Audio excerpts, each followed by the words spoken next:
En manchette aujourd'hui, accident mortel à Amos et l'état de la route 395 à Pressac fait réagir. Le TVA Nouvelle Midi commence maintenant.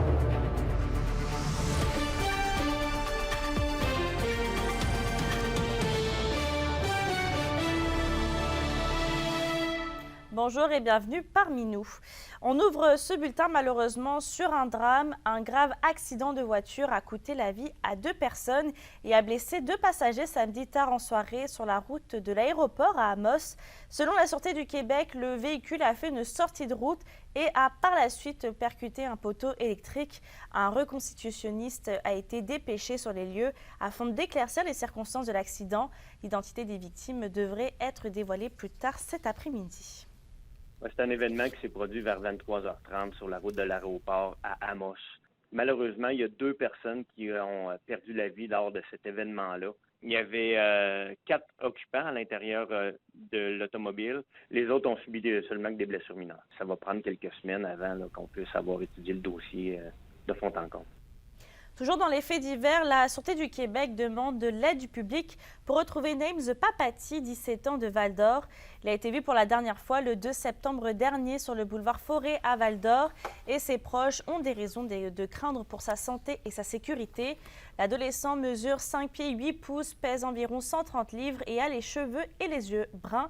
Si vous pensez avoir aperçu Names Papati, vous pouvez communiquer directement avec le 911. Parlons transport, le nombre de routes en mauvais état dans la région ne cesse d'augmenter d'année en année. Et l'une d'entre elles, c'est la route 395 à Pressac. On retrouve Vincent Tremblay dans la municipalité.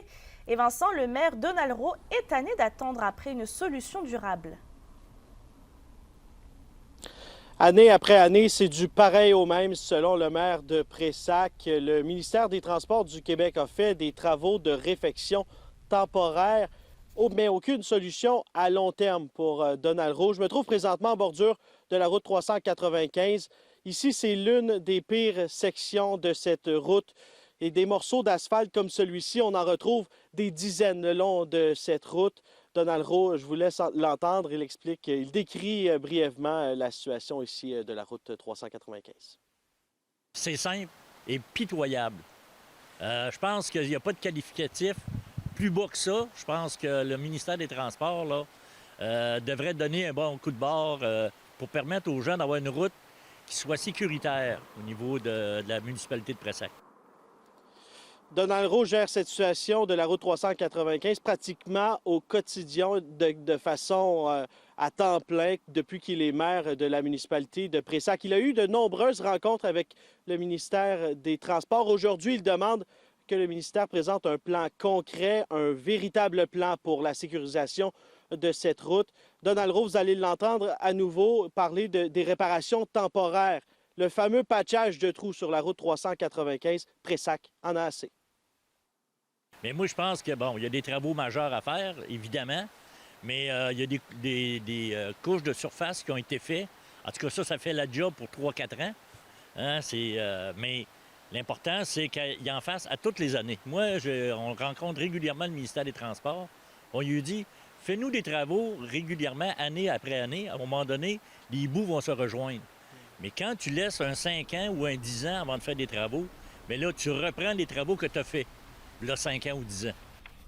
Et Mélissa, des nids de poules entre Sainte-Germaine, de Sainte-Gertrude, de Manneville et Pressac, il y en a de nombreux qui ont été réparés par le ministère des Transports du Québec. Certains ont même été oubliés. Il y a même des citoyens, des résidents qui ont peinturé cercle orange alentour des fameux nids de poules pour avertir du danger potentiel. Ce soir, j'aurai pour vous un reportage complet sur la situation de cette route ici à Pressac. Ça ne pas manquer. Merci Vincent.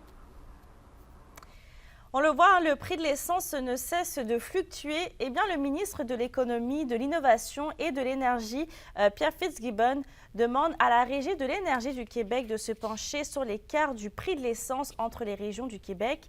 Le ministre veut donc une étude détaillée des différents facteurs pouvant expliquer les variations. Il demande aussi à la Régie de l'énergie de proposer des pistes de solutions pour faciliter l'accès à une information de qualité sur les fluctuations des prix des produits pétroliers. Et à la question du jour, on vous demande, souhaiteriez-vous que le gouvernement intervienne pour diminuer le prix de l'essence dans la région? Pour voter, rendez-vous sur la page TVA Abitibi-Témiscamingue.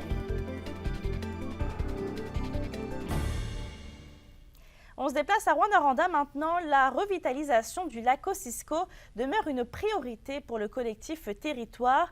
En branle depuis maintenant quelques années, le projet Lac Kosciuszko vise à réhabiliter et mettre en valeur le lac. Mais où en est ce projet qui devait à la base être finalisé pour le centième de Rouyn-Noranda en 2026? Eh bien, notre collègue Anthony Dallaire s'est entretenu avec Geneviève Aubry du collectif Territoire pour avoir l'heure juste. On vous présente ce soir la première partie de leur entretien.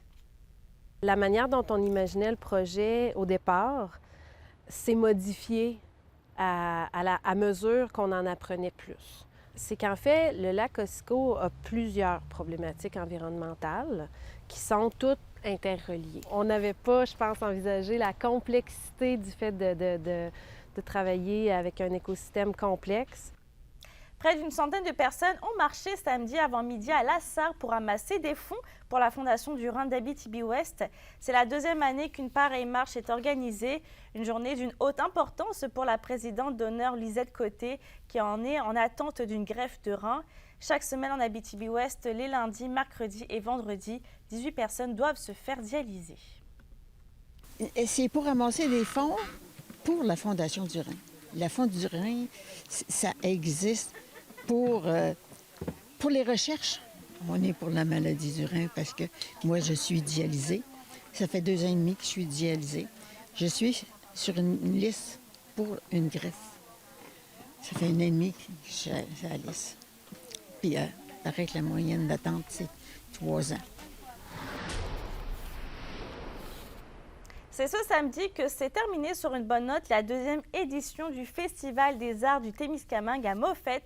Près de 200 festivaliers ont pu profiter d'une programmation mettant en lumière une vingtaine d'artistes témiscamiens. Performances de musique, ateliers d'art, en plus de s'associer avec le Raid Témiscamingue.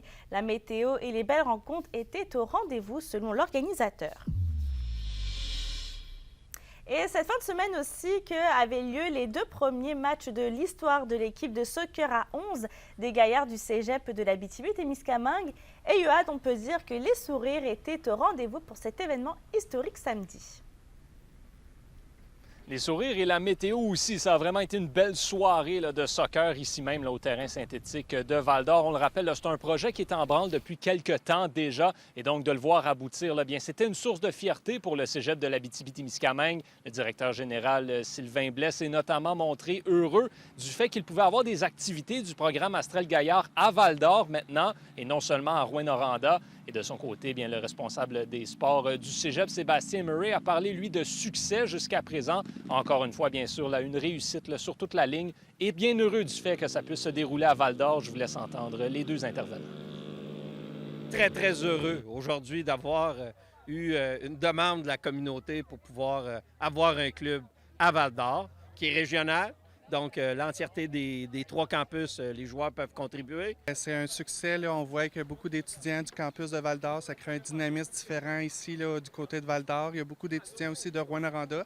Donc, c'est une belle fierté régionale là, d'avoir réussi à amener une équipe de soccer extérieure à 11 là, ici en Abitibi-Témiscamingue. Bon, côté résultat, maintenant, la première victoire de cette équipe de soccer à 11 devra attendre, mais les joueurs ont tout de même démontré qu'ils pouvaient compétitionner avec cette ligue. On parle d'un match nul de 1-1 dans le match de samedi, une défaite de 3-0 dimanche. Il faut dire là, justement que l'équipe devait disputer 2 matchs en 24 heures et selon l'entraîneur-chef Patrick Lortie, bien ça a joué là, dans l'équation parce que les autres équipes étaient fraîches, là, ont seulement disputé 1 match. Par contre, pour le Cégep de l'Abitibi-Témiscamingue, bien, ce sera la norme, 2 matchs en 2 jours pour le reste de la saison. Donc, il faudra s'adapter. C'est sûr qu'on est en période d'adaptation. On est en train de créer une équipe, créer une dynamique de groupe. On va travailler encore plus fort dans les entraînements, mais je suis vraiment satisfait de la 2e demi du premier match. Aujourd'hui, ça a été plus difficile. Comme je vous dis, physiquement, c'était tough là, pour les gars, mais on va s'ajuster. On va s'ajuster dans nos changements, on va s'ajuster dans notre plan de match. Et on rappelle que c'est une saison qui est courte. Là, déjà, les Gaillards seront de retour en action la semaine prochaine pour 2 matchs au collège Jean de Brébeuf. Merci, Yoann. Merci à vous. On reste au sport. Après 3 jours de compétition, le raid international Témiscamingue s'est conclu hier. Malgré le temps maussade, les participants ont été au rendez-vous.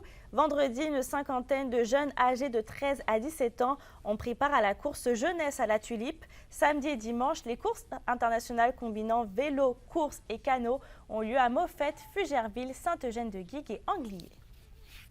Les partenaires étaient fiers, les jeunes, les participants étaient fiers. La population, là, on a refusé les bénévoles. Juste pour dire à tel point qu'on a eu 150 bénévoles. À tel point que la communauté s'est impliquée dans ce projet-là. Là. Dans les prochaines semaines, voire prochains mois, on va justement essayer de sécuriser le financement. C'est un gros projet, donc c'est le nerf de la guerre. Donc, c'est vraiment ça qui va déterminer notre capacité à pouvoir renouveler l'événement. Il y a une volonté ferme d'une. Toujours au sport, les équipes de hockey de la région étaient en action dimanche pour la saison régulière. Du côté de la LHMQ, les Huskies de Rouyn-Noranda ont remporté le match 3-1 contre les Foreurs de Val-d'Or. Bill Zonon a marqué 2 buts pour mener son équipe vers la victoire. Et pour les Foreurs, le gardien de but Mathis Lucier s'est démarqué en faisant 51 arrêts. Le prochain duel de la 117 va avoir lieu le 23 septembre à 16h au centre Alnico Eagle. À la météo, on a un avertissement de pluie forte dans toute la région. 50 mm sont prévus à partir de la nuit prochaine jusqu'à mercredi. Sinon, pour aujourd'hui, ça va être généralement nuageux avec un 30% de probabilité d'averse. Il va faire un maximum de 20 degrés. Pour ce soir et cette nuit, même scénario avec encore des nuages et de la pluie. Et côté température, il va faire un minimum de 10 et 12 degrés. Je termine avec des travaux routiers qui ont lieu à Rouyn-Noranda, Nord-Métal, Barrault et Landrienne. Donc, vous pouvez retrouver toutes les informations sur le Québec 511. Merci d'avoir été avec nous. On se retrouve ce soir. Bonne journée.